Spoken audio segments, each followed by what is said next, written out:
السلام عليكم ورحمة الله وبركاته. إن الحمد لله الذي نحمده ونستعينه ونستغفره ونؤمن به ونتوكل عليه ونعوذ بالله من شرور أنفسنا ومن سيئات أعمالنا.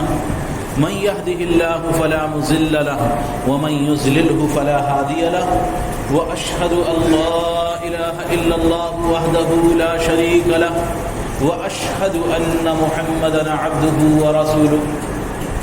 أما بعد فإن خير الحديث كتاب الله وخير الهدي هدي محمد صلى الله عليه وسلم وشر الأمور محدثاتها وكل محدثة بدعة وكل بدعة ضلالة وكل ضلالة في النار.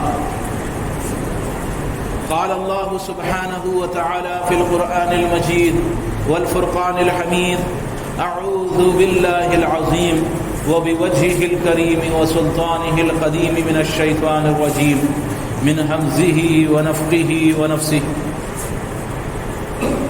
وأنه هو أضحك وأبكى. وقال سبحانه وتعالى: إذا سمعوا ما أنزل إلى الرسول ترى أعينهم تفيض من الدم مما عرفوا من الحق يقولون ربنا آمنا فاكتبنا مع الشاهدين وما لنا لا نؤمن بالله وما جاءنا من الحق ونطمع أن يدخلنا ربنا مع القوم الصالحين. اللہ سبحانہ وتعالیٰ کی حمد و ثنا، اس کی بڑائی، اس کی عظمت، اس کی کبریائی، یقینی طور پر ساری کائنات کا پالنہار، جس کو نہ نیند آتی ہے نہ اونگ آتی ہے، ساری کائنات کا نظام چلانے والا، ساری کائنات کو پیدا کرنے والا، یقینی طور پر نہ اس کا کوئی باپ ہے، نہ اس کا کوئی سانجی ہے، نہ اس کی کوئی اولاد ہے. وہ بلا شبہ ساری کائنات پر حکومت کرنے والا ہے. اس کا ہنسنا اس کی شان کے مطابق ہے، اس کا ناراض ہونا اس کی شان کے مطابق ہے. اس جیسا وہ انسانوں کی طرح خوش نہیں ہوتا اور انسانوں کی طرح ناراض نہیں ہوتا. یقینی طور پر اس کا ناراض ہونا بڑی کائنات کے لیے، پوری کی پوری کائنات کے لیے ایک کسی عذاب سے کم نہیں. یقینی طور پر اس کا راضی ہونا پوری کی پوری کائنات پر رحمت ہے، اس کا کرم ہے، اس کا عافیت، اس کی طرف سے کتنا کرم اور اس کا احسان ہے. اس نے وہ کتنا زیادہ برداشت کرنے والا ہے، کتنا حلیم ہے کہ ساری کائنات میں اس کو گالی دی جاتی ہے، اس کے ساتھ شریک کیا جاتا ہے. جب اللہ سبحانہ وتعالیٰ کے ساتھ اس کا کوئی سانجی اور شریک ٹھہرایا جاتا ہے تو وہ اس کو گالی دیتا ہے. سب سے بڑا گناہ جو ساری کائنات میں ہے وہ اللہ کی ذات کے ساتھ کسی کو شریک ٹھہرانا ہے. اللہ سبحانہ وتعالیٰ اس پر بھی علم رکھتا ہے، اس کو بھی برداشت کرتا ہے. اس کے باوجود اللہ کے سوا کسی اور کے آگے سجدہ کرنے والوں کو، اللہ کے سوا کسی اور سے منت طلب کرنے والوں کو، اللہ کے سوا کسی اور کے آگے رونے والوں کو اللہ سبحانہ وتعالیٰ روزی عطا کرتا ہے، ان کو سورج کی روشنی عطا کرتا ہے، ان کی کھیتیوں کے اندر سبزہ اگتا ہے، ان پر وہ تمام کام جو اس کی رحمت کے ہیں وہ تمام کام اس پر ہوتے ہیں. یقینی طور پر وہ خصوصی کرم اور رحمت صرف اس نے اپنے مومنوں کے لیے بچا رکھی ہے. اور بے شمار درود و سلام نازل ہو اللہ کے آخری نبی جناب محمد رسول اللہ پر کہ اس نے بے شمار انبیاء علیہ السلام نازل فرمائے. ان میں سب سے آخری نبی جناب محمد رسول اللہ کہ آپ پر درود و سلام ہوں، آپ پر رحمتیں ہوں، آپ کے گھر والوں پر، آپ کے آل و اصحاب پر اور آپ کی اتباع کرنے والوں پر جو حق کے ساتھ آپ کی اتباع کریں. بلا شبہ اللہ سبحانہ وتعالیٰ نے انسان کو عقل اور فہم سے بالکل وہ چیزیں عطا کی ہیں کہ انسان سمجھ رکھتا ہے. انسان کے اندر جذبات ہیں. انسان پتھروں کی چیز نہیں ہے، ایسا نہیں ہے کہ وہ پتھر ہے اس کے اندر جذبات ہی نہ ہوں. لیکن یہ جذبات، ان کی قیمت حقیقی طور پر ہم نہیں جانتے، ہم غور نہیں کرتے، ہم سوچتے نہیں ہیں کہ انسان کے دل میں جو جذبات اٹھتے ہیں، جو کیفیات پیدا ہوتی ہیں، انسان کے دل میں جو خیالات پیدا ہوتے ہیں، انسان کے دل میں جو غم پیدا ہوتا ہے، یہ کتنا قیمتی بھی ہو سکتا ہے. عمومی طور پر ہمارے یہاں غم کی چیزیں کیا ہیں؟ ہم کن چیزوں پر غم کھاتے ہیں، کن چیزوں پر روتے ہیں. ہم دیکھیں ہمارا رونا یہ ہے کہ کہیں کاروبار میں نقصان ہو جاتا ہے، کہیں مال ضائع ہو جاتا ہے، اس پر ہمارا رونا ہے. کوئی نقصان ہو جاتا ہے اس پر ہمارا رونا ہے. کسی کی وفات ہو گئی، کسی کی موت ہو گئی، کوئی اپنا بچھڑ گیا، اس پر ہمارا رونا ہے. عورتوں کو دیکھیں، ان کا عورتوں اور مردوں میں سبھی میں شامل ہے یہ چیزیں کہ کسی دوسرے کے کپڑے زیادہ اچھے بنے ہوئے ہیں، میرے کپڑے نہیں بنے ہوئے. میرا شوہر مجھ سے زیادہ مجھے پوچھتا نہیں ہے، مجھے باہر گھمانے نہیں لے کے جاتا، سال میں ایک بار کبھی جو ہے وہ مجھے باہر کھانا کھلاتا ہے. اور مجھے اللہ نے عطا کر رکھا ہے گھر وہ چھوٹا ہے، دوسروں کا گھر دیکھو کتنا بڑا ہے. میرا گھر کم عالیشان ہے، دوسروں کے گھر زیادہ عالیشان ہیں. میرے زیورات ہلکے ہیں، دوسروں کے زیورات بھاری ہیں. بعض ٹائم انسان کا رونا اس کے اپنی ذات پر نہیں ہوتا، اپنی کمی پر نہیں ہوتا، بلکہ دوسروں کی عطا پر ہوتا ہے کہ فلانے کو کیوں یہ عطا کیا گیا ہے، فلانا اتنا خوش کیوں ہے. انسان بیٹھا ہوا اسی پر ہوتا ہے. پھر رونے کی بھی انتہا. کچھ تو رسالے کی کہانیاں پڑھ کے، ٹی وی میں سیریل دیکھ کر، ایک یہ کہ حقیقتاً رو رہی ہے وہ کہ میری ساس مجھے پریشان کرتی ہے، میری نند ایسی ہے، میری فلانی جو ہے وہ ایسی ہے، اس کا رونا ہے. ایک یہ کہ سیریلوں کے اندر اور کہانیوں کے اندر دیکھا کہ وہ فلانی کو پریشان کر رہی ہے، اسی پہ بیٹھ کے ٹچ میں بہا رہی ہے، اسی پہ بیٹھ کے رو رہی ہے. تو رونے کی قیمت نہیں سمجھی ہم نے. یہ رونا ایسا ہے، ان میں سے بعض رونا ایسا ہے کہ جس پر آخرت میں تو کچھ بھی نہیں ملنے والا. ہاں یہ ہو سکتا ہے کہ اللہ سبحانہ و تعالیٰ کی لسٹ میں یہ ناشکروں کی لسٹ میں یہ چڑھ جائے، یہ اللہ کی ناشکری کرنے والوں میں سے ہے، اللہ کی شکر گزاری کرنے والوں میں سے نہیں ہے. ہو سکتا ہے، ممکن ہے، بہت ممکن ہے اس کا نام اس میں چڑھ جائے. کچھ اپنی محبتوں پر رو رہے ہیں کہ وہاں فلانے سے عشق تھا، فلانے سے محبت تھی، وہ نہیں ملا، تو اس پر ہی رونا ہے. اسی پر نڈھال ہوئے جا رہے ہیں، مجنو بنے جا رہے ہیں. لیلا پر مجنو رو رہے ہیں اور مجنوؤں پر لیلائیں رو رہی ہیں.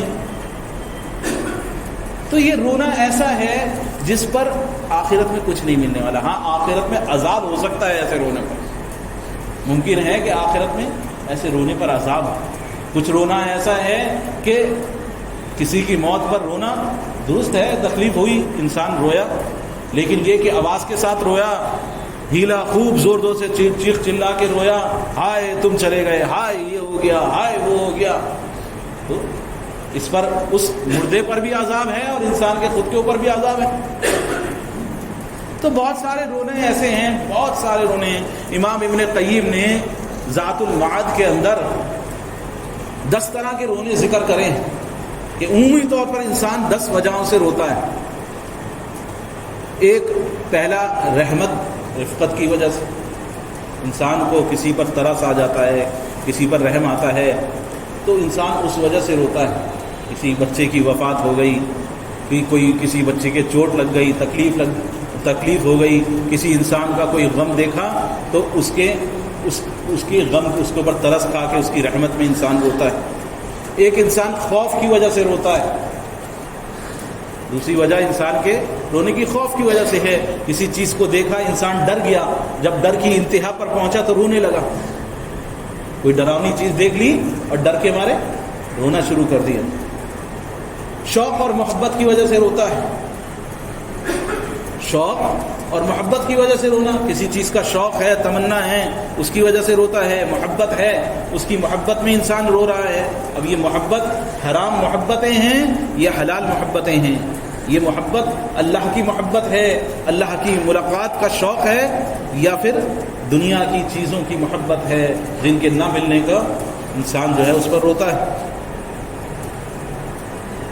خوشی کی وجہ سے رونا، انسان کو کوئی چیز بہت ایک دم مل جائے تو انسان کی خوشی کے مارے بھی آنسو نکل جاتے ہیں. بہت زیادہ کوشش کری تھی نہیں حاصل ہوا، اب وہ بہت کوششوں کے بعد حاصل ہوتا ہے تو انسان خوشی کے مارے انسان رونے لگتا ہے۔ درد اور تکلیف میں رونے کی ایک قسم یہ بھی ہے کہ انسان درد کی وجہ سے اور اس کی تکلیف کی وجہ سے رونے لگتا ہے۔ جسم میں درد ہو رہا ہے، کہیں بدن میں درد ہے، کوئی تکلیف ہے، اس کے درد اور غم، اس کے تکلیف کی وجہ سے انسان کے آنسو نکل جاتے ہیں۔ غم کی وجہ سے رونا، کوئی پرانا نقصان ہوا تھا اب نہیں ہوا، پرانی بات ہے لیکن وہ یاد آئی، اس کے غم میں انسان رونے لگتا ہے۔ کوئی پرانا تھا، اس کی وفات ہوئے برسوں گزر گئے لیکن اس کی یاد آئی اور انسان رونے لگا، یا کوئی پرانا نقصان ہوا تھا اس کی وجہ سے اس کو یاد کر کے انسان رونے لگتا ہے۔ کمزوری لاغری کی وجہ سے رونا، ایک انسان کمزور ہو گیا ہے، نہیں کر پاتا ہے، کچھ کام کرنے کی چاہت ہے اس کے اندر، کچھ کر گزرنے کی چاہت ہے تو انسان عاجز ہو گیا ہے کہ میں نہیں کر پا رہا، بالکل کہ جسمانی طور پر عاجز ہو یا کمزوری اور معنی میں ہو، یا کمزوری اور معنی میں ہو، ایک کمزور ہے وہ بالکل عاجز ہو گیا ہے تو عاجزی کی وجہ سے انسان رونے لگتا ہے۔ ایک دکھاوے کا رونا ہوتا ہے، بعض ٹائم انسان کو دوسرے کو دکھاوا کر کے اس کے رونے سے کچھ دنیاوی حاصل کرنا ہوتا ہے، مقصد حاصل کرنا ہوتا ہے۔ جیسے ایک مانگنے والا لوگوں کے سامنے اپنا رونا روتا ہے تاکہ لوگ اس کو دیں، تو ایک دکھاوے کا رونا ہوتا ہے۔ یا بچہ روتا ہے کہ اسے کسی پٹائی سے بچنا ہے یا اس کو کچھ چیز حاصل کرنی ہے تو اس کے لیے وہ دکھاوا جھوٹے آنسو بہاتا ہے۔ ایک کرائے کا رونا ہوتا ہے۔ کچھ علاقوں میں گجرات وغیرہ کے اندر آپ جائیں تو وہاں باقاعدہ جو ہے کسی کے مرنے پر کرائے پہ عورتیں رکھی جاتی ہیں کہ وہ روتی ہیں پھر کہ ان کو دیکھ کر دوسرے روئیں، تو وہ باقاعدہ رونا روتی ہیں، اس کے باقاعدہ پیسے لیتی ہیں، تو ایک کرائے کا رونا ہوتا ہے۔ ایک موافقت کا رونا ہوتا ہے، انسان خود نہیں رو رہا یا خود اس کو کوئی غم نہیں ہے یا اس کو خود کوئی تکلیف نہیں ہے لیکن وہ کسی اور کو روتا ہوا دیکھے، کوئی اور رو رہا ہے اس کو روتا ہوا دیکھ کر انسان رونا شروع کر دے، تو یہ ایک موافقت کا رونا ہوتا ہے۔ تو یہ 10 قسمیں امام ابن قیم نے ذات المعاد میں بیان کی ہیں۔ تو یہ ان میں رونے کی قسم، رونے کی کیفیت وہ اصل ایسی ہو، رونا ہم نے سمجھا ہے یہ آنسو، ان کا رونا، ان کی قیمت بہت اونچی ہے۔ ان کو ہم نے دنیا کے چند سکوں کی خاطر ہم روئے، دنیا کی چیزوں کی خاطر روئے، دنیا کی کم محرومی کی خاطر روئے، دنیا کی تکلیف کی خاطر روئے، تو کیا روئے؟ حقیقی طور پر رونا تو وہ ہے جو انسان کے آگے ڈپازٹ ہو جائے، انسان کے آگے ڈپازٹ ہو جائے، وہ آنسو، ایک ایک آنسو کا قطرہ انسان کے کام آئے، ایسا کام آئے کہ وہ انسان کے بڑے بڑے کام نکال دے۔ حقیقی طور پر رونا تو وہ رونا ہے۔ تو یہ رونا، دل کے اندر کیفیات کا پیدا ہونا، دل میں جذبات کا پیدا ہونا، یہ بہت قیمتی ہے۔ عبادات کے مقابلے میں حضرت عبداللہ بن عمرو بن عاص رضی اللہ تعالیٰ عنہ آپ بیان کرتے ہیں کہ میں اللہ کے راستے میں 1000 دینار صدقہ کروں، 1000 دینار، 1000 سونے کے سکے، یہ صدقہ کر دوں اللہ کے راستے میں، مجھے اس سے زیادہ پسندیدہ ہے کہ میں اللہ کی خشیت سے اس کو یاد کر کے رونے لگوں۔ معلوم ہوا کہ عمل سے بھی زیادہ قیمتی ہے رونا۔ انسان ایک عمل انجام دے رہا ہے، اس سے بھی زیادہ قیمتی ہے دل کے جذبات کا پیدا ہونا۔ صرف نماز پڑھ لینا، زکوٰۃ دے دینا، صدقہ دے دینا، روزہ رکھ لینا، کوئی بھی عبادت کا انجام دے دینا، صرف اتنا کافی نہیں ہے، بلکہ اس کے ساتھ ہمارے دل میں کیا کیفیات ہیں، کیا جذبات ہیں۔ اصل قیمت اس کی ہے، اصل قیمت اس کی ہے کہ صرف عمل کا انجام دینا کافی نہیں ہے۔ یہ رمضان مبارک کا مہینہ ہے، اس کے علاوہ تو پتہ نہیں کتنے مشغولیات ہم نے اپنی زندگی میں لگا رکھے ہیں، ذہن چلتا ہی نہیں، ذہن خالی نہیں ہوتا۔ اس ٹائم کچھ معدہ خود انسان کا خالی ہوتا ہے، کچھ پیٹ خالی ہوتا ہے، کچھ دماغ خالی ہوتا ہے، برائیوں سے، لغویات سے اللہ ماشاءاللہ اللہ سبحانہ وتعالیٰ اکثریت کو بچا لیتا ہے، اکثر مسلمانوں کو اس سے محفوظ رکھتا ہے۔ تو انسان کے یہ وقت ہے سوچنے کا کہ میری زندگی میں کون سا رونا لگا ہوا ہے، میری زندگی کے کون سے غم میں نے اپنی جان کو لگا رکھے ہیں، کیفیات میری کون سی ہیں، کیا میرے دل کے اندر جذبات ہیں کیا میں صبح سے شام تک کن باتوں کو سوچ کر پریشان ہوتا ہوں؟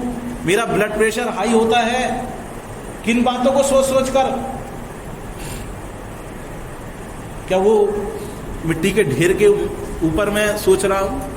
یہ دنیا جو فنا ہو جانے والی ہے، اس کے مارے میں صبح سے شام تک مرا جا رہا ہوں۔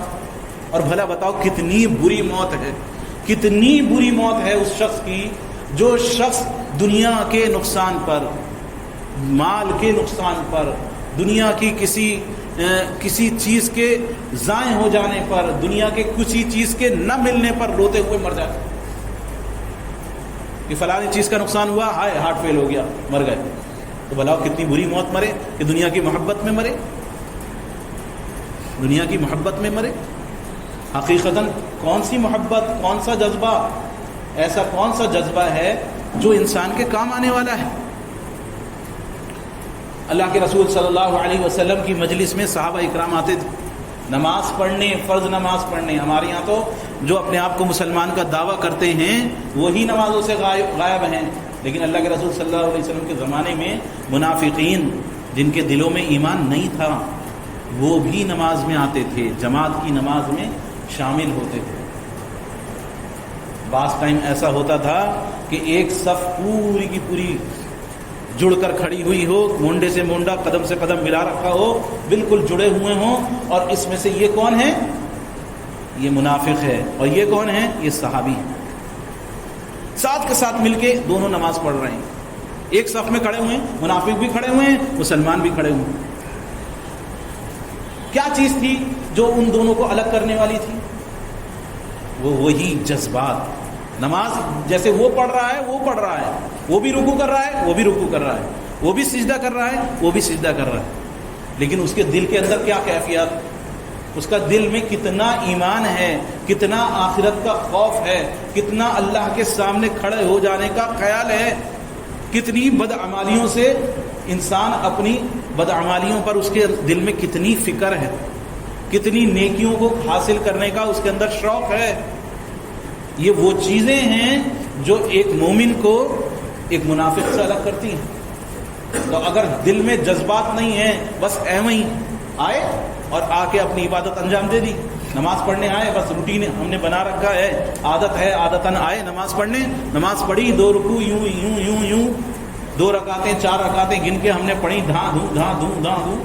جیسے رمضان المبارک کے مہینے میں تراویح اکثر مساجد میں ہوتی ہے کہ بس یہ جا وہ جا، یہ جا وہ جا، بس گنتی پوری کرنی ہے ہمیں۔ جو اصل مقصد تھا، پیچھے میں نے عرض کیا تھا آپ کے اس کے تعلق سے کہ دل میں ایمان اور احتساب ہونا چاہیے، وہ کیفیت نہیں ہوتی۔ انسان بس ایک معمول کے حساب سے، ایک روٹین کے حساب سے عبادات کو انجام دے رہا ہے، نماز پڑھ رہا ہے، تو بس ایک روٹین ٹائم ہو گیا، چلو جی نماز پڑھی، نماز پڑھتے ہوئے کیا خیال آیا؟ کوئی خیال نہیں آیا، خالی۔ نماز کے بعد کیا خیال آیا؟ کچھ بھی نہیں۔ نماز پڑھ لی، کیا پڑھا اس میں؟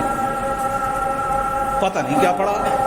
آپ نے پڑھی تھی نماز، ابھی آپ نے ظہر کی نماز پڑھی تھی، جی میں نے ابھی پڑھی، 2 سنتیں پڑھی ہیں، جی کون سی صورتیں پڑھی ہیں اس کے اندر؟ پتہ نہیں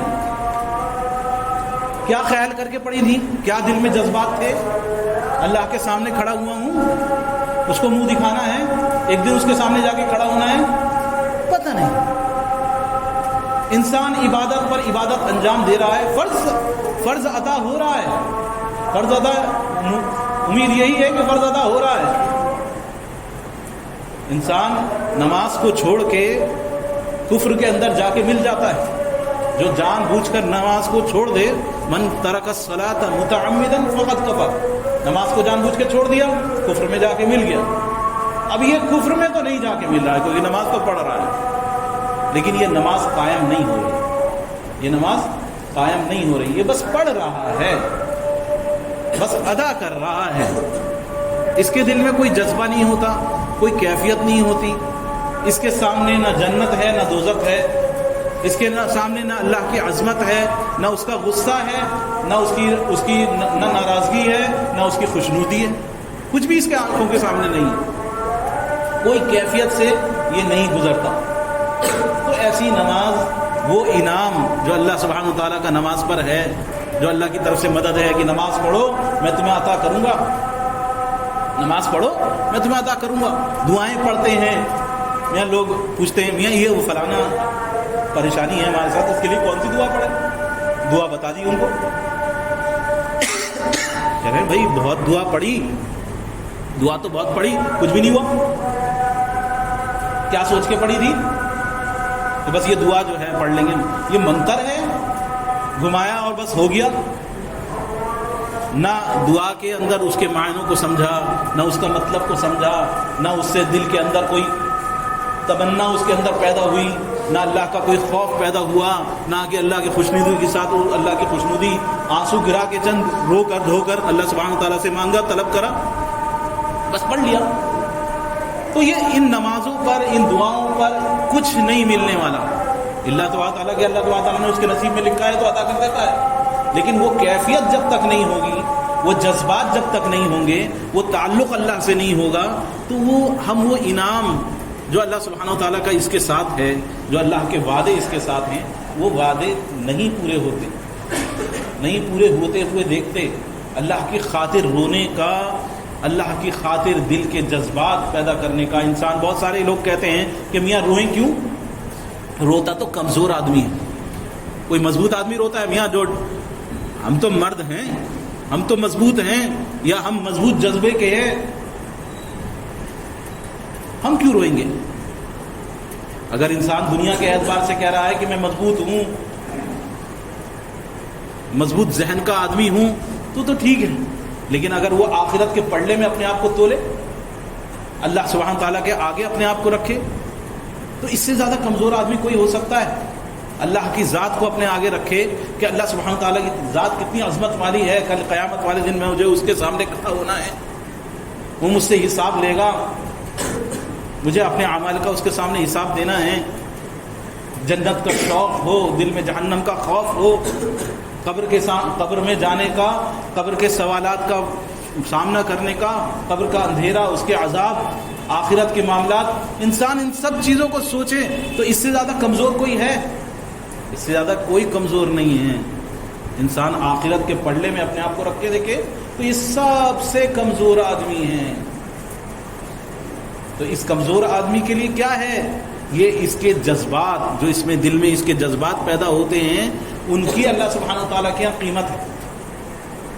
یہ آج دل میں یہ جذبات پیدا کرے. ہوتا کیا ہے کہ انسان کی نیکیاں اور انسان کی برائیاں جیسے آخرت میں پلڑے میں تلنے والی ہیں. کل قیامت والے دن میزان قائم ہوگا, ترازو ہوگا, جس کے اندر نیکیاں اور اچھائیاں تلیں گی. برائیاں ایک طرف رکھی جائیں گی, اچھائیاں ایک طرف رکھی جائیں گی. لیکن اس کے اثرات دنیا میں بھی پڑتے ہیں. جب انسان بہت زیادہ دنیا کے اندر ملوث رہتا ہے, بہت زیادہ گناہوں میں مبتلا رہتا ہے, تو دل سخت ہو جاتا ہے, دل کے اندر سختی پیدا ہو جاتی ہے. اور جب انسان اللہ سبحانہ و تعالیٰ کے آگے گڑ گڑاتا ہے, اس کے آگے روتا ہے, اپنے گناہوں کو یاد کر کے اس کے آگے روتا ہے, جنت کے شوق میں روتا ہے, جہنم کے خوف میں روتا ہے, اللہ سبحانہ و تعالیٰ کے سامنے کھڑا ہونے کا خیال سے انسان روتا ہے, تو اس کا دل نرم ہوتا ہے. جب یہ نیکیوں کے کام انجام دیتا ہے تو دل نرم ہوتا ہے, اور جب یہ گناہوں کو انجام دیتا ہے تو اس کے اثرات یہ ہوتے ہیں کہ اس کا دل سخت سے سخت ہوتا چلا جاتا ہے. اس کا دل سخت ہو جاتا ہے. پھر وہ جو آنکھیں ہیں ان سے آنسو نہیں جاری ہوتے, پھر وہ کیفیت پیدا نہیں ہوتی انسان کی. تو بہت بڑی قیمت, قدر و قیمت ہے اس کی دنیا کے اعتبار سے بھی. اور کیا کہ یہاں پہ رونا, یہاں پہ گڑ گڑانا یہاں کام کا ہے, لیکن آخرت میں سنن ابن ماجہ کی حدیث ہے کہ اللہ کے پیارے حبیب جناب محمد رسول اللہ صلی اللہ علیہ وسلم بیان فرماتے ہیں کہ جہنم میں جہنمیوں پر رونا ڈالا جائے گا, ان پر یہ کیفیت ڈالی جائے گی کہ وہ روئیں, اور وہ روئیں گے. جب وہ جہنم کے حالات کے اندر ہوں گے, جہنم کے ایندھن کے اندر وہ ایندھن بنے ہوئے ہوں گے, تو ان پر رونے کی کیفیت ڈالی جائے گی اور وہ رونا شروع کریں گے. وہ روئیں گے, اتنا روئیں گے کہ ان کے آنسو رو رو کر ختم ہو جائیں گے. پھر ان پر رونا ہی ڈالا جائے گا اور وہ روئیں گے, تو اب اس کے بعد خون کے آنسو ان کے جاری ہوں. آنکھوں سے خون جاری ہو جائے گا، اور ان کا رونا متواتر اتنا رہے گا کہ آنکھوں کے پاس یا چہرے پر گڈھے، کھائیوں کی طرح گڈھے بن جائیں گے. جسم بہت بڑا ہوگا، ان کا جسد بہت بڑا ہوگا، اللہ سبحانہ وتعالیٰ کی طرف سے جہنمیوں کا جسم بہت بڑا کر دیا جائے گا، تو گڈھے چہرے پر، آنکھوں کے نیچے گڈھے پڑ جائیں گے. فرمایا اللہ کے نبی جناب محمد رسول اللہ صلی اللہ علیہ وسلم نے کہ اگر اس میں کشتیاں چھوڑ دی جائیں تو وہ کشتیاں چلنے لگیں. یہ کیفیت ہوگی. وہاں خون کے آنسو وہ بھی کسی کام نہیں آئیں گے، بلکہ وہاں کا رونا اپنے آپ میں مستقل طور پر ایک عذاب ہوگا. وہاں وہ آنسوؤں کا کوئی قیمت نہیں ہوگی، بلکہ وہاں پر وہ رونا اپنے آپ میں ایک عذاب ہوگا. اس کے اندر خود اپنے آپ میں تکلیف میں مبتلا ہوں گے، خون کے آنسو روئیں گے، لیکن کسی کام نہیں آئے گا. اور دنیا کے اندر کے تعلق سے اللہ کے رسول صلی اللہ علیہ وسلم کی حدیث ہے، آپ نے سنن ترمذی، سنن نسائی اور حاکم کی روایت ہے اور مسند احمد کی روایت ہے کہ اللہ کے نبی جناب محمد رسول اللہ صلی اللہ علیہ وسلم نے فرمایا، وہ شخص جو اللہ کی خاطر رو پڑے، وہ شخص جو اللہ کی خاطر، اللہ کے خوف میں، اس کے شوق میں رونے لگے، ایسا شخص جہنم میں نہیں جائے گا، جہنم میں داخل نہیں ہوگا یہاں تک کہ دودھ واپس تھنوں میں چلا جائے. دودھ تھنوں میں چلا جائے ایسا ممکن ہے؟ نہیں، ایسا پاسبل نہیں ہے. اسی طرح اس آدمی کا جہنم میں جانا ناممکن ہے جو اللہ کی خاطر روئے، گڑ گڑائے. انسان تنہا ہے، اکیلا بیٹھا ہوا ہے، اللہ کو یاد کر کے رونے لگے، جنت اور جہنم کے شوق خوف میں رونا شروع کر دے. کوئی نہیں دیکھ رہا، اکیلا تنہا بیٹھا ہوا ہے، دعا مانگ رہا ہے، یا پھر کھڑا ہوا ہے نماز میں، تنہا کھڑا ہوا ہے، نماز پڑھ رہا ہے، سجدے میں ہے، انسان اپنا سر، پیشانی زمین پر رکھا ہوا ہے اور رو رہا ہے. کوئی نہیں دیکھ رہا، کوئی یہ چیز نہیں دیکھ رہا، لیکن وہ رو رہا ہے، گڑ گڑا رہا ہے. یہ رونا اسے جنت میں داخل کرے گا، یہ رونا اسے جہنم سے بچائے گا. فرمایا اللہ کے رسول صلی اللہ علیہ وسلم نے، آپ نے 7 لوگوں کا ذکر فرمایا. صحیح بخاری کی حدیث ہے کہ 7 لوگ ایسے ہوں گے جب قیامت کا دن ہوگا تو اس دن سورج بالکل نیچے آ جائے گا، سوا نیزے، 1 میل کی دوری پر ہوگا. فرمایا کہ وہ میل یا تو بہت انسان کے بہت قریب جو ہے سورج ہوگا، کوئی سایہ رکھنے کی جگہ نہیں ہوگی، انسان کے چہرے ابل رہے ہوں گے، جسم ابل رہے ہوں گے، یہ کیفیت ہوگی. اس دن کوئی سایہ نہیں ملے گا. لیکن 7 لوگ ایسے ہوں گے جو اس دن جن کو اللہ سبحانہ و تعالیٰ اپنے عرش کے سائے میں سے سایہ نصیب کرے گا. ان 7 لوگوں میں سے ایک وہ شخص بھی ہوگا جو اللہ کی یاد کر کے، اللہ کو یاد کر کے تنہائی میں اللہ کی خاطر رو پڑے، تو یہ شخص اس کو کل قیامت والے دن سایہ نصیب ہوگا. اس ہے فرمایا کہ وہ 7 لوگ ہوں گے. ان میں پہلا امام عادل، ایک ایسا امیر، ایسا بادشاہ جو عدل و انصاف کے ساتھ فیصلہ کرنے والا ہو. دوسرا وہ نوجوان جو اپنی جوانی کو عبادت میں لگا دے. جوانی کی عبادت کی بہت قیمت ہے. جوانی میں ذہن سب جگہ دوڑتا ہے. جوانی کا خون انسان کو، جوانی بہت ساری چیزیں مشغولیات میں لگاتی ہے، لیکن جوانی کے اندر اگر اللہ کی طرف بڑھ گیا، جوانی میں اللہ کی عبادت میں اپنے آپ کو کھپا دیا، تو ایسا شخص کل قیامت والے دن عرش کے سائے میں ہوگا. جس دن کوئی سایہ نصیب نہیں ہوگا، اس دن اللہ سبحانہ و تعالیٰ، یہ دنیا میں اللہ کو یہ جس نے یاد رکھا، اللہ سبحانہ و تعالیٰ کل قیامت والے دن اس کو یاد رکھے گا، اس کو نہیں بھولے گا. تیسرا وہ شخص جس کا دل مسجد سے جڑا ہوا ہو. ایک نماز کے لیے آیا، اس کے بعد گھر پہنچا، پھر واپس اس کا دل واپس مسجد جانے کے لیے اٹکا ہوا ہے. اس کا دل مسجد میں ہی اٹکا ہوا ہے کہ میں واپس مسجد کب جاؤں گا، یا میں واپس مسجد میں کب جا کے اپنی عبادت انجام دوں گا. اس کا دل مسجد کی طرف ہی اٹکا رہتا ہے. ایسا شخص کل قیامت والے دن عرش کے سائے میں ہوگا. اور وہ 2 آدمی، فرمایا کہ وہ 2 آدمی جو آپس میں ایک دوسرے سے صرف اللہ کی خاطر محبت کرنے والے ہیں، ان کا ملنا اللہ کی خاطر ہو، ان کا جدا ہونا اللہ کی خاطر ہو، کوئی ان کا آپسی غرض نہیں ہے، صرف اللہ کی خاطر آپس میں ملاقات کرتے ہیں، اللہ کی خاطر آپس میں محبت رکھتے ہیں اور اللہ کی خاطر آپس میں جدا ہو جاتے ہیں. تو ایسے ان 2 شخصوں کو بھی کل قیامت والے دن اللہ سبحانہ و تعالیٰ کا سایہ، عرش کا سایہ نصیب ہوگا. پانچواں وہ جو اللہ کے خوف سے رونے والا ہو، تنہائی میں اللہ کو یاد کرے اور اس کے آنسو نکل جائیں، ایسا شخص وہ بھی کل قیامت والے دن اس کو عرش کا سایہ نصیب ہوگا۔ اور وہ شخص جس کو کوئی عورت برائی کی طرف دعوت دے، گناہ کی طرف دعوت دے، کوئی خوبصورت جمال والی عورت، اور وہ اس کو برائی کی طرف دعوت دے، برائی کا پورا انتظام ہو، سب کچھ برائی وہ کر سکتا ہو، لیکن وہ اس سے یہ کہے کہ میں اللہ سے ڈرتا ہوں، مجھے اللہ کا خوف ہے، اور وہ اس برائی سے رک جائے، تو یہ شخص بھی کل قیامت والے دن، جس دن کوئی سایہ نصیب نہیں ہوگا، اس دن اس کو اللہ سبحانہ وتعالیٰ کے عرش کا سایہ نصیب ہوگا۔ اور ایک وہ شخص جو صدقہ اس طرح دیتا ہے کہ اس کے دائیں ہاتھ سے جو صدقہ دیتا ہے تو بائیں ہاتھ کو خبر نہیں ہوتی، یعنی چھپا کر نفلی صدقے کو وہ چھپا کر دیتا ہے، یعنی اس کا اعلان نہیں کرتا، اس کو کسی پر جتاتا نہیں ہے، اور وہ صدقہ دینے والا اس کو بھی اللہ سبحانہ و تعالیٰ کا عرش کا سایہ اس دن نصیب ہوگا۔ تو یہ کتنی بڑی قدر و قیمت ہے رونے کی، اللہ کی خاطر، اللہ کے آگے گڑ گڑانے کی، لیکن ہم نہیں سمجھتے، ہم اس کی قیمت نہیں سمجھتے، ہم نے بس دنیا کا رونا ہی اپنے لیے بنا رکھا ہے، دن رات اسی کے غم میں پگھل رہے ہیں، دن رات اسی کے غم میں پگھل رہے ہیں، اسی کے لیے رو رہے ہیں، اسی کے لیے مر رہے ہیں، اسی کے لیے جی رہے ہیں۔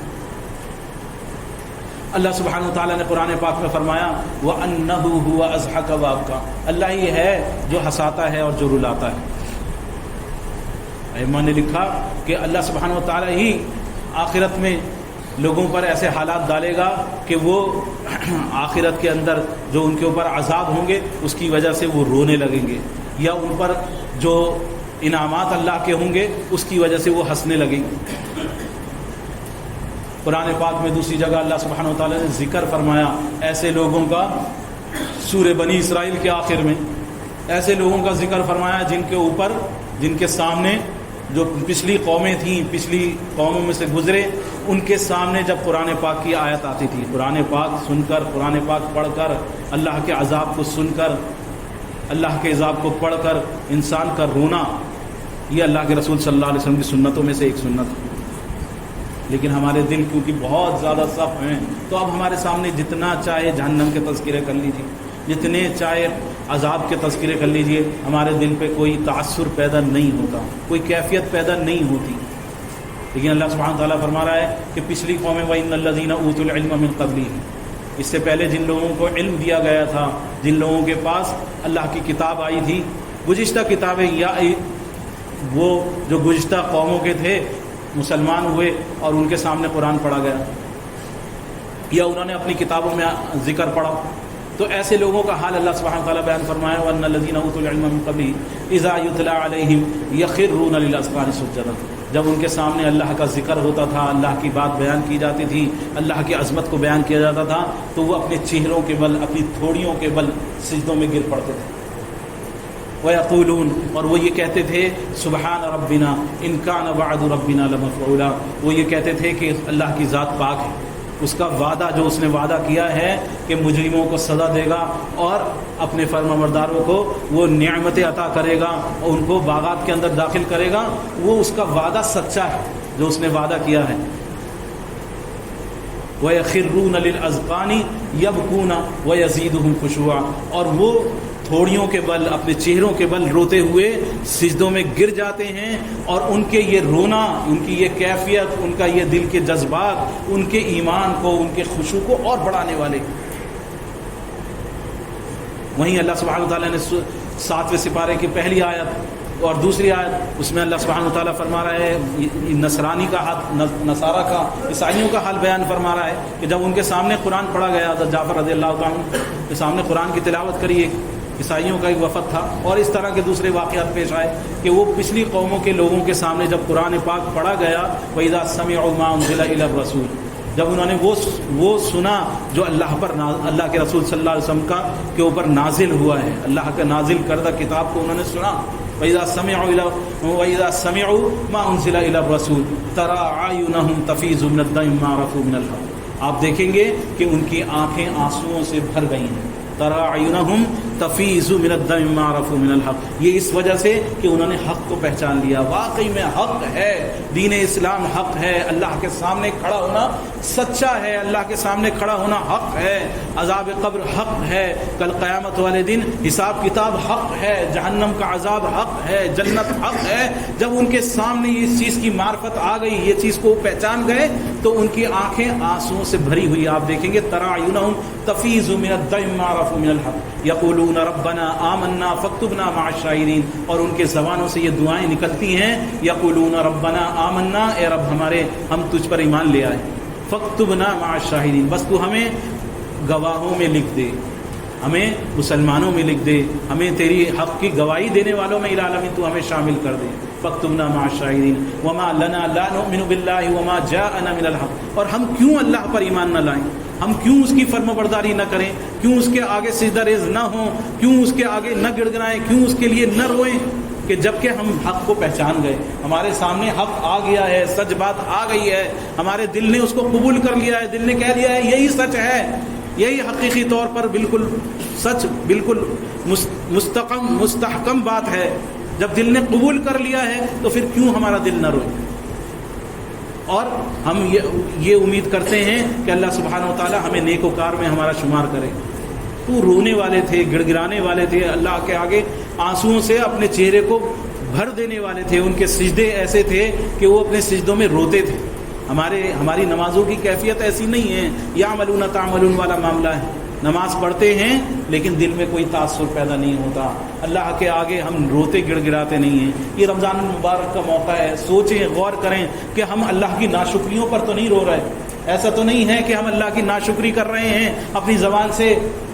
اللہ نے سب کچھ عطا کر رکھا ہے، انسان گھر میں بیٹھا ہوا ہے، چھاؤں میں بیٹھا ہوا ہے، پھر بھی رو رہا ہے۔ ایک شخص جس کو اللہ سبحانہ تعالیٰ نے چھاؤں دے رکھی ہے، وہ رو رہا ہے کہ مجھے پنکھا نہیں ملا، میرے پاس پنکھا نہیں ہے۔ اللہ نے تجھے چھاؤں دے رکھی ہے لیکن تو رو رہا ہے کہ تجھے پنکھا نہیں ملا۔ جس کو پنکھا ملا ہوا ہے وہ کولر اور اے سی کے لیے رو رہا ہے۔ ایک انسان جس کو اللہ نے سر ڈھکنے کے لیے جھوپڑ دے رکھا ہے، ایک جھوپڑی دے رکھی ہے، ٹھکانہ دے رکھا ہے، وہ رو رہا ہے کہ مجھے پکا مکان نہیں ملا۔ اور جس کو پکا مکان ملا ہوا ہے، جس کو فلیٹ ملا ہوا ہے، کہ مجھے کوٹھی نہیں ملی۔ لوگوں کے دیکھو کتنی مکان ہو گئے، زمینیں خرید رہے ہیں لوگ، مال اور جائیداد بنا رہے ہیں، تو ہم رو رہے ہیں۔ کوئی ہمارے ساتھ ہم اچھی خاصی زندگی گزر رہی ہے لیکن ناشکری دن رات جاری ہے کہ میرے ساتھ وہ کمی ہے، میرے ساتھ وہ کمی ہے۔ دنیا کی کمیوں کا رونا رو رہے ہیں، اور یہ کمیوں کا رونا آخرت کے اعتبار سے ہمیں ناشکروں میں شامل کر رہا ہے۔ ہمارا لسٹ میں کون سی لسٹ میں نام ہو رہا ہے؟ یہ ناشکرے ہیں۔ تو ناشکروں کے لیے اللہ کا انعام نہیں ہے بلکہ اللہ کا عذاب ہے۔ تو ہمارے دلوں کی کیفیت کیا ہونی چاہیے کہ ہم اللہ کی شکر گزاری میں روئیں، اللہ کو یاد کر کے روئیں، اس کے آگے گڑ گڑائیں۔ صحابہ اکرام، تابعین، تبع تابعین، سب کا حال، سلف صالحین کا حال یہی تھا، وہ اللہ کے آگے رونے گڑ گڑانے والے تھے۔ اللہ کے رسول صلی اللہ علیہ وسلم اللہ کے آگے رونے اور گڑ گڑانے والے تھے۔ انشاءاللہ ان کی کیا کیفیت ہے انشاءاللہ زندگی رہی تو پھر انشاءاللہ بیان کروں گا۔ آئندہ جمعے امید ہے کہ مولانا سعید عامر صاحب خطبہ دیں گے، پھر اس سے آئندہ جمعے میں انشاءاللہ اس بات کو آگے ذکر کروں گا کہ کیا کیفیت، کیا حالات تھے کہ جس کے اندر صحابہ اکرام جن چیزوں کو یاد کر کے روتے تھے، تابعین جن چیز کو یاد کر کے روتے تھے، اور ہمارا کیا حال ہے، ہم کن چیزوں کو یاد کر کے رو رہے ہیں۔ اللہ سبحانہ وتعالیٰ سے دعا ہے کہ اللہ سبحانہ وتعالیٰ وہ دل جو تیری یاد میں رونے والا ہو، العالمین وہ دل جو تیرے آگے جھکنے والا ہو، وہ دل، وہ کیفیت جو حقیقی طور پر عبادات کا کما حق کا ہو، جیسا اس کا حق ادا کرنا چاہیے ویسا حق ادا کرنے والا ہو، ایسا دل العالمین ہمیں عطا فرما دے۔ اے رب العالمین ایسا دل عطا فرما دے جو کل قیامت والے دن اے اللہ کامیابی کا ذریعہ بن جائے۔ العالمین اے اللہ دلوں کی سختی سے اور دلوں کی منافقت سے العالمین ہم تیری پناہ پکڑتے ہیں۔ العالمین اپنے عذاب سے ہمیں محفوظ رکھ۔ العالمین اے اللہ اپنے آگے گڑ گڑانے والا اور اپنے سے مانگنے والا بنا دے۔ العالمین اپنے شکر گزار بندوں میں ہمیں شامل کر دے۔ اے رب العالمین اپنے ناشکرے بندوں کی لسٹ میں سے العالمین ہمیں نکال دے۔ العالمین دنیا کی پریشانیاں اور حالات اور تکلیفیں العالمین یقینی طور پر انسان کو تکلیف دیتی ہیں، انسان کو پریشان کرتی ہیں، الہ العالمین ہم پر دنیا بھی آسان کر دے اور ہم پر آخرت بھی آسان کر دے۔ اے اللہ دنیا کی بھی تمام بھلائیاں ہمیں عطا فرما دے اور آخرت کی بھی تمام بھلائیاں عطا فرما دے۔ اے رب العالمین ہم میں سے جو بیمار ہیں الہ العالمین، اے اللہ جن کے اہل و عیال بیمار ہیں، جن کے گھر والے بیمار ہیں، الہ العالمین اے اللہ تو ہی غیب سے اللہ تو ان کو شفا دینے والا ہے۔ اے اللہ انہیں شفا عاجلہ کاملہ دائمہ عطا فرما دے۔ ربی اشفنی و اشف مرضانا و مرض المسلمین۔ الہ العالمین اے اللہ جو پریشان حال ہیں ان کی پریشانی کو دور فرما دے۔ اے رب العالمین جو ناجائز مقدمات میں اللہ پھنسے ہوئے ہیں، ناجائز مسائل کے اندر پھنسے ہوئے ہیں، اے اللہ ان کی خلاصی کی صورتیں غیب سے العالمین پیدا فرما دے۔ اے اللہ جو بے اولاد ہیں انہیں اللہ اپنے غیب سے العالمین نیک اور صالح اولاد عطا فرما دے۔ اے اللہ تو بے شک تو ہی نیک اور صالح اولاد دینے والی ذات اے اللہ تیری ہی ہے العالمین۔ اے اللہ تمام بے اولادوں کو اے اللہ نیک اور صالح اولاد عطا فرما دے العالمین۔ اے اللہ تمام خیر و بھلائی اے اللہ جس سے تو واقف ہے، جس کو تو جانتا ہے ہمارے لیے بہتر ہے العالمین، وہ ہمیں عطا فرما دے۔ اے اللہ وہ تمام برائیاں، پریشانیاں، شرور، مصیبتیں، آفتیں، بیماریاں العالمین جن سے تو واقف ہے العالمین، ان سب سے ہم سب کو محفوظ رکھ العالمین۔ ہمارے وہ تمام گناہ جن کو تو جانتا ہے، جو رات کے اندھیرے میں دن کے اجالے میں کیے گئے، جان کر کیے گئے، انجانے میں کیے گئے، اے رب العالمین تو سبھی گناہوں کو جاننے والا ہے العالمین۔ اللہ ہمارے تمام گناہوں کو اللہ تو معاف فرما دے۔ بے شک تو علام الغیوب ہے، ہر چھپی کوئی بات تجھ سے چھپی ہوئی نہیں ہے العالمین۔ اے اللہ ہم پر خصوصی کرم کر دے۔ اے اللہ وہ تمام دعائیں جو نبی کریم صلی اللہ علیہ وسلم نے خیر کی تعلق سے العالمین مانگی ہیں، ان سب میں ہمارا حصہ مقرر فرما دے العالمین۔ جن تمام شرور سے نبی کریم صلی اللہ علیہ وسلم نے پناہ مانگی ہے العالمین، ان سے ہمیں بھی محفوظ رکھ۔ اے اللہ تو ہماری تمام دعاؤں کو محض اپنے فضل و کرم سے العالمین قبول فرما دے العالمین۔ اس ماہ مبارک کا کما حق ہو، جیسا حق ادا ہونا چاہیے العالمین ویسا حق ادا کروا دے العالمین۔ ہماری تمام عبادات کو اے اللہ تو شرف قبولیت عطا فرما اے العالمین۔ ہم سب کا خاتمہ ایمان پر فرما، آمین یا رب العالمین۔ استغفر اللہ لقولی هذا ولسائر المؤمنین من كل ذنب واستغفروا انه